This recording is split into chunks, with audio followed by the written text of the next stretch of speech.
Bismillahirrahmanirrahim. Assalamualaikum warahmatullahi wabarakatuh, sahabat keluarga muslim.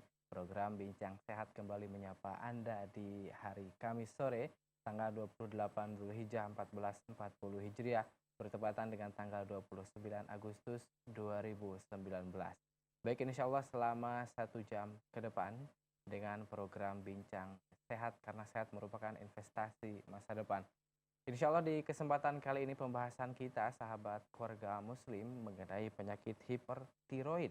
Nah, apakah penyakit itu, kemudian bagaimana gejalanya, kemudian bagaimana cara mendiagnosis, kemudian cara pengobatannya seperti apa, dan juga mengenai fakta mitos dari penyakit hipertiroid. Telah hadir bersama narasumber kita, ada Dr. Rosyadi Ajis yang akan menemani kita. Kita akan sapa terlebih dahulu. Assalamualaikum, Dok. Waalaikumsalam warahmatullahi wabarakatuh. Masya Allah, apa kabar, Dok? Alhamdulillah sehat. Alhamdulillah, Masya Allah, dengan senyum yang luar biasa dari dokter menunjukkan semangat di sore kali ini. Jadi sahabat keluarga muslim jangan sampai kalah semangat. Nah baik, di awal sahabat keluarga muslim kita akan bertanya kepada beliau mengenai hipertiroid itu apa sih, Dok? Baik. Bismillahirrahmanirrahim. Alhamdulillah. Salatu wassalamu ala Rasulillah. Sahabat keluarga muslim di mana saja dapat menyimak acara Bincang Sehat pada sore ini. Seperti yang disampaikan tadi oleh pembawa acara kita, bahwasanya topik hari ini adalah mengenai hipertiroid. Iya. Hipertiroid ini merupakan salah satu masalah kesehatan yang cukup banyak dialami, namun sayangnya tidak terdeteksi, tidak terdeteksi ataupun tidak dirasakan oleh pasiennya yang mengalami masalah hipertiroid. Oke. Bahkan sebagian dari pasien ini juga tidak tahu kalau derita yang mereka alami itu merupakan masalah hipertiroid. Nah, sebelum kita membahas mengenai hipertiroid, sedikit kita paparkan dulu apa itu tiroid. Iya. Tiroid merupakan kelenjar yang ada di tubuh manusia. Kelenjar ini termasuk salah satu kelenjar yang menghasilkan hormon. Nah, jadi beberapa kelenjar yang ada di tubuh manusia itu ada yang menghasilkan hormon, ada yang menghasilkan zat yang lain. Iya. Nah, kelenjar tiroid adalah kelenjar yang menghasilkan hormon. Hormon yang dihasilkan namanya hormon tiroid. Hormon tiroid ini ada dua macam, yaitu T3 dan T4. Nama panjangnya kalau T3 triiodotironin, T4 tetraiodotiranin. Namun biasa lebih mudah kita singkat saja T3 dan T4. Iya. Nah, T3 dan T4 ini adalah hormon yang bekerja di seluruh tubuh manusia. Hampir semua menjadi target dari hormon tiroid ini. Lalu, di mana letak kelenjar tiroid ini? Iya. Nah, kelenjar tiroid ini berada di leher, tepatnya kalau pada laki-laki di bawah jakun ya. Di bawah jakun, bentuknya seperti kupu-kupu. Di tengah menyempit, lalu ada dua sayapnya.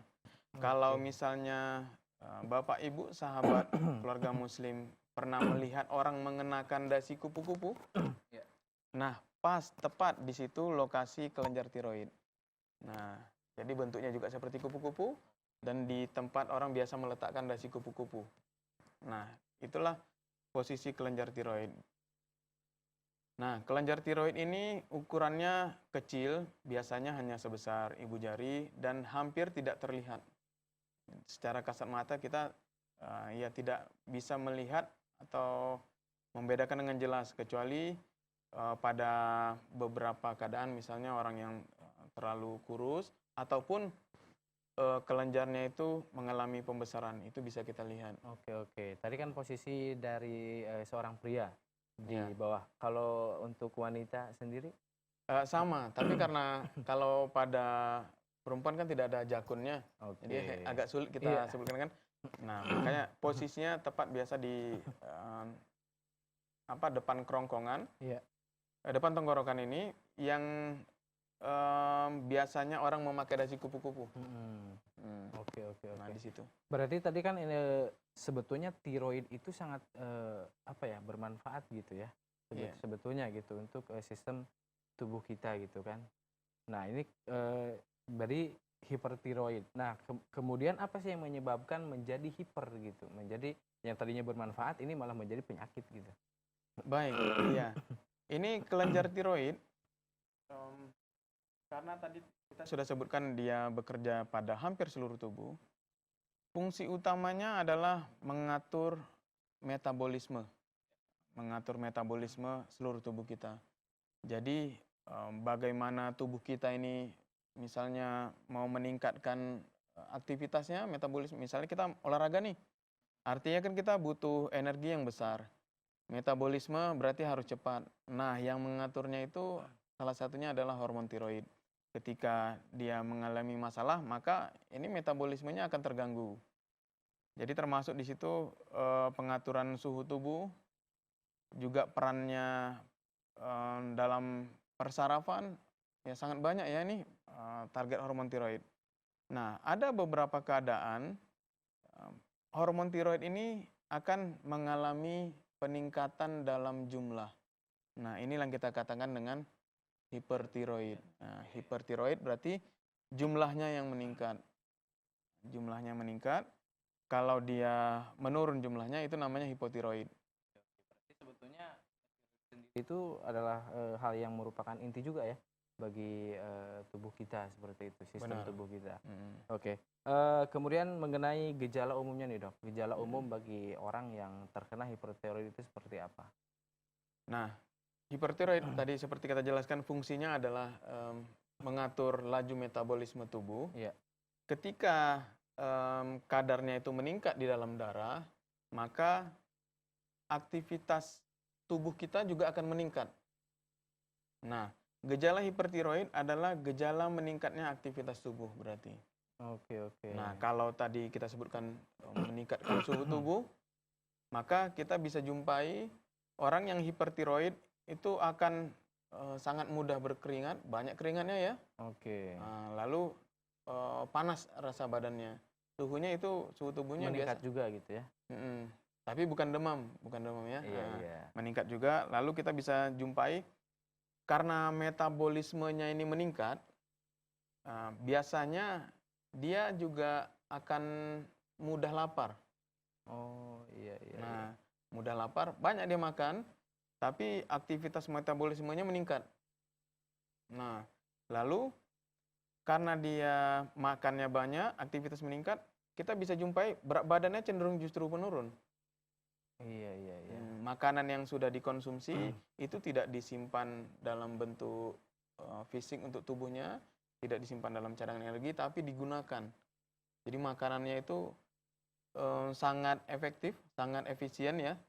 Apa yang dimakan itu yang jadi langsung dipakai, langsung dibakar. Nah, akibatnya berat badannya cenderung untuk turun. Ini gejala yang paling sering kita jumpai. Oke. Berarti ya dengan hipertiroid, jadi ya metabolisme kemudian juga kebutuhan dalam tubuh itu meningkat juga gitu Iya, ya, benar. seperti itu. Oke, itu kan secara umum nih dok yang kelihatan. Ada nggak gejala secara khusus gitu? Nah, ini penyakit tiroid seperti itu. Ya. Gejala lain yang sering bisa kita amati ya. Iya. Mungkin kita bisa melakukan pemeriksaan diri sendiri. Itu tangan kita bergetar-getar. Itu bergetarnya konstan, maksudnya terus apa ada beberapa waktu seperti itu? Memang seperti itu, memang bergetar terus. Tapi kita tidak menyadarinya sampai suatu waktu kita membutuhkan kegiatan yang Memerlukan keseimbangan misalnya. memerlukan konsentrasi tangan misalnya. Saat menulis itu akan terasa.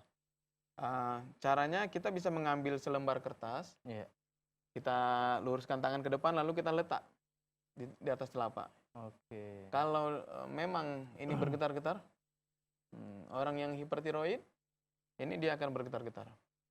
Ini karena ada peningkatan saraf simpatis namanya. Itu bisa tangan dua-duanya ya? Tangan sekali dua. Jadi dua-dua kita letakkan, kertas di atasnya, kita akan tangannya bergetar-getar. Oke, oke. Kemudian gejala, kan tadi hiper gitu ya, menjadikan kebutuhan juga, mudah berarti salah satunya tadi mudah lelah juga gitu ya? Iya benar, akan mudah lelah dia jadinya, lemas. Gitu ya. Jadi ya tentu ya keringetan tadi juga keluar hiper gitu ya, Iya seperti, benar. bukan seperti orang yang biasanya kemudian mudah lelah juga ya? Iya benar. Seperti itu, oke. Nah, kemudian di usia berapa nih Dok? Di usia berapa kira-kira hipertiroid ini menyerang seseorang gitu? Hipertiroid dapat terjadi pada berbagai rentang usia, Iya, namun paling banyak biasa pada usia produktif ya. Itu pada usia 20 sampai 40 tahun. iya, Lalu juga paling banyak yang mengalami hipertiroid ini perempuan. perempuan. Ya, namun bukan berarti pada laki-laki tidak ada. Iya, Juga tidak jarang kita jumpai pada laki-laki mengalami hipertiroid, namun perempuan lebih banyak mengalami. Lalu ras yang banyak juga ras dari Asia ya. Orang Asia akan biasanya lebih banyak mengalami hipertiroid daripada yang berkulit gelap di oke. Afrika. Apa itu penyebabnya? Apakah penyebab dengan keadaan cuaca atau keadaan iklim itu bisa mempengaruhi? Em, Penyebab dari hipertiroid ini tidak begitu jelas. Namun Oke. yang perlu kita tekankan juga di sini bahwasanya hipertiroid bukanlah penyakit tunggal. Jadi dia bukan suatu penyakit yang kita katakan misalnya demam berdarah. Itu Iya, adalah penyakit memang tunggal, demam berdarah. Kalau hipertiroid adalah kumpulan gejala-gejala yang menunjukkan adanya peningkatan aktivitas kelenjar tiroid, peningkatan jumlah hormon tiroid. Nah, penyebabnya justru ada penyakit yang lain. iya. Ada penyakit yang mendasari. Apa sih yang menyebabkan hipertiroid? Nah, penyebab yang paling banyak menyebabkan hipertiroid ini adalah penyakit Graves namanya. Oke, oke. Penyakit. Apa itu Dok? Nah, penyakit Graves ini dia merupakan suatu penyakit autoimun ya. Iya. Jadi ada penyimpangan Hmm. sistem pertahanan tubuh manusia itu autoimun. Nah, menyerang sistem pertahanan sendiri gitu. Jadi Oke. kalau kita ibaratkan seperti tentara itu sudah menyerang rakyat sendiri atau tentara menyerang tentara sendiri. Jadi Oke. perangnya itu seharusnya dia menyerang lawan, tapi yang diserang ini Kawan tubuh gitu, sendiri. tubuh sendiri ya. Hmm, Oke. Negara sendiri, rakyat sendiri. Nah, bisa yang diserangnya sistem pertahanan juga, bisa diserangnya ini rakyatnya.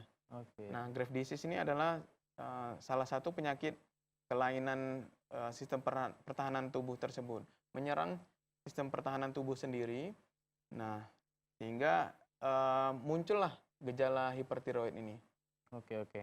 Nah, ini menarik nih kepada penyebab nih Dok, karena kita harus mengetahui mengenai penyebab dari penyakit hipertiroid. Kira-kira apa saja nih Dok? Apakah ada penyebab ya dari faktor keturunan atau juga penyebab ini hanya dari faktor eksternal atau kegiatan sehari-hari kita?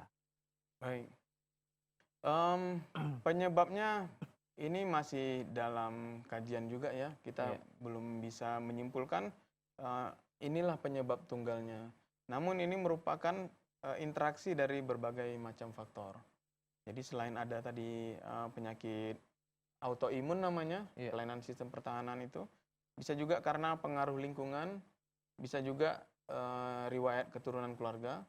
Ini kalau misalnya ada lingkungan yang buruk untuk terjadinya hipertiroid, misalnya di situ daerahnya banyak mengkonsumsi iodium ya tinggi. Iya.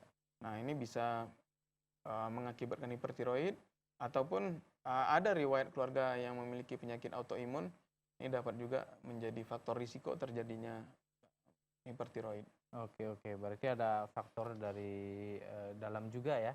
Faktor dalam, kemudian juga dari faktor luar. Ini menarik sekali nih Dok. Saya akan tanyakan nanti mengenai bagaimana sih cara mendiagnosis hipertiroid ini. Namun kita tahan sejenak Dok. Kita akan jeda, jangan kemana-mana sahabat Film Muslim, tetap dalam program Bincang Sehat.